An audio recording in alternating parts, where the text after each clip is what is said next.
அண்மை செய்தியை பார்க்கிறோம். அதிமுக பாஜக கூட்டணிக்கு வரும் கட்சிகளுடன் அதிமுகவே நேரடியாக பேச்சுவார்த்தை நடத்தும் என்ற தகவல் வெளியாகியிருக்கிறது. தன்னை சந்தித்த நயினார் நாகேந்திரனிடம் எடப்பாடி பழனிசாமி இது குறித்து திட்டவட்டமாக கூறியிருப்பதாகவும் தகவல் வெளியாகியிருக்கிறது. முன்னதாக இது ஒரு சாதாரண சந்திப்பு என்று நயினார் நாகேந்திரன் குறிப்பிட்டிருந்தார். பொதுக்குழுவை நடத்தியதற்காக பாராட்டு தெரிவிப்பதற்கான சந்திப்பாக அமைந்ததாகவும் அவர் குறிப்பிட்டிருந்த நிலையில் தற்போது பல்வேறு ஊகங்கள் வெளியாகியிருக்கின்றன. கூடுதல் தகவல்களோடு செய்தியாளர் வேல்முருகனும் இணைகிறார். அவரிடம் பேசலாம். வேல்முருகன், இப்போ அதிமுக பாஜக கூட்டணியை பொறுத்த வரைக்கும் அதிமுகவிற்குத்தான் அந்த கூட்டணி குறித்தும் கட்சிகள் குறித்தும் எடுக்கக்கூடிய அதிகாரம் இருக்கும் அப்படிங்கிற தகவல் சொல்லப்பட்டிருக்கு. இதனுடைய ஆழம் என்ன? காயத்ரி, குறிப்பாக கடந்த ஏப்ரல் மாதத்திலிருந்து அதிமுக பாஜக கூட்டணி அப்படிங்கிறது அமைக்கப்பட்டிருக்கிறது. குறிப்பாக கூட்டணிக்கு யார் தலைமை என்ற விவரத்தையும் மத்திய உள்துறை அமைச்சர் அமித்ஷா அன்றைய தினமே கூட்டணி அமைக்கும் பொழுதே அது குறித்தான தகவலையும் தெரிவித்திருந்தார். இந்த நிலையில தற்பொழுது கூட்டணி பேச்சுவார்த்தை நடத்துவதற்கு நேரடியாக அதிமுகவே அதில் தலையிடக்கூடிய வகையில தற்போது செயல்படும் என்றும் பாஜக குறிப்பாக இந்த கூட்டணி பேச்சுவார்த்தை நடத்தும் பொழுது உடன் இருந்தால் மட்டும் போதும் என்று குறிப்பாக இன்றைய முக்கியமான இந்த சந்திப்புல ஆலோசிக்கப்பட்டதாக தெரிவிக்கப்பட்டிருக்கிறது. குறிப்பாக நயினார் நாகேந்திரன் மட்டுமில்லாமல் மேலும் ஒரு சில மூத்த நிர்வாகிகளுடன் இன்று எடப்பாடி பழனிசாமி அவர்களை பசுமொழி சாலையில அவருடைய இல்லத்தில் சுமார் 1.5 மணி நேரத்திற்கு மேலாக பாஜக தலைவர் நயினார் நாகேந்திரன் நேரடியாக சந்தித்து பேசினார்.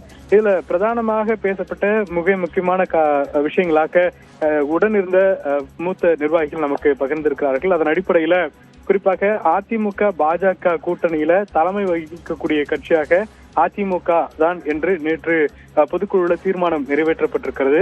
இந்த நிலையில பாட்டாளி மக்கள் கட்சி, தேமுதிக உள்ளிட்ட பல கூட்டணி கட்சிகளுடன் பேச்சுவார்த்தை நடத்துவதற்கான அந்த காலதாமதம் அப்படிங்கிறது தொடர்ச்சியாக இருந்து கொண்டே இருக்கிறது. இந்த நிலையில் அதிமுகவே நேரடியாக பாட்டாளி மக்கள் கட்சியுடனும் அல்லது கூட்டணிக்கு வர விரும்பக்கூடிய கட்சிகளுடனோ பேச்சுவார்த்தை நடத்தும் என்று தெரிவிக்கப்பட்டிருக்கிறது. அந்த நேரத்தில் பாரதிய ஜனதா கட்சியை பொறுத்தளவிற்கு கூட்டணி பேசும்போது உடன் இருந்தால் மட்டும் போதுமானது என்ற அடிப்படையில எடப்பாடி பழனிசாமி நயினார் நாகேந்திரன் அவர்களிடம் தெரிவித்ததாக கூறப்படுகிறது. எனவே தேசிய ஜனநாயக கூட்டணியாக இருந்தாலும் கூட தமிழகத்தை பொறுத்தளவிற்கு அதிமுக தலைமையில் தான் கூட்டணி.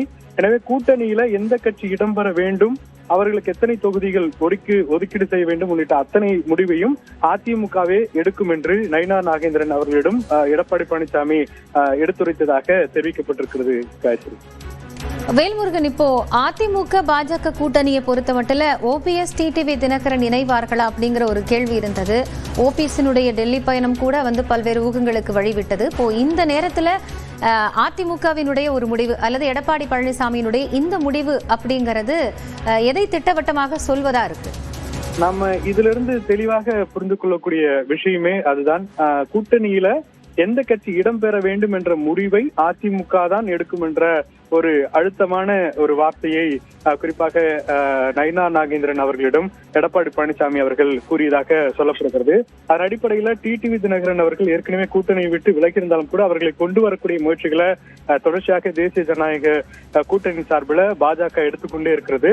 ஆனால் இந்த நிலையில தற்பொழுது அதிமுக கூட்டணிக்குள் ஓபிஎஸ் அல்லது டிடிவி தினகரனோ கொண்டு வருவதற்கான அந்த முடிவை எடுக்கக்கூடிய சூழல் அப்படிங்கிறது அதிமுக தலைவர்களிடம் தான் இருக்கிறது, எடப்பாடி பழனிசாமி அவர்களுடைய கையில் தான் இருக்கிறது என்ற ஒரு நிலைப்பாட்டை அவர் தெளிவாக கூறிவிட்டார் என்ற அடிப்படையில் இதை புரிந்து கொள்ள முடிகிறது. எனவே வரக்கூடிய காலங்களில் கூட்டணி பேச்சுவார்த்தை நடத்துவதற்கு அதிமுக தயாரானால் மட்டுமே டிடிவி தினகரனை உள்ளே அழைத்து வரக்கூடிய சூழல் இருக்கிறது அப்படிங்கிறதையும் இந்த பேச்சுவார்த்தையில் அவர்கள் தெரிவித்திருக்கிறார்கள். ஏன்னா மற்ற கூட்டணி கட்சிகளை பொறுத்தளவிற்கு அது வழக்கமாக அதிமுக கூட்டணியில் இருந்த கட்சிகள் அவர்களுக்கு எந்தவித சலசலப்பும் இருக்காது, நேரடியாக பேச்சுவார்த்தை நடத்துவார்கள். ஆனால் ஓபிஎஸ் அவர்களை மீண்டும் இணைப்பதையோ அல்லது டிடிவி தினகரனை கூட்டணிக்குள் கொண்டு வருவதையோ எடப்பாடி பழனிசாமி அவர்கள் நினைத்தால் மட்டுமே முடியும் என்ற ஒரு முடிவை அவர் தெரிவித்ததாக கூறப்படுகிறது. இதற்கான பேச்சுவார்த்தை தான் இன்று சுமார் 1 மணி நேரத்திற்கு மேலாக நயினார் நாகேந்திரன் அவர்களும் எடப்பாடி அவர்களும் பேசியிருக்கிறார்கள் என்ற தகவல்கள் வெளியாகி இருக்கிறது.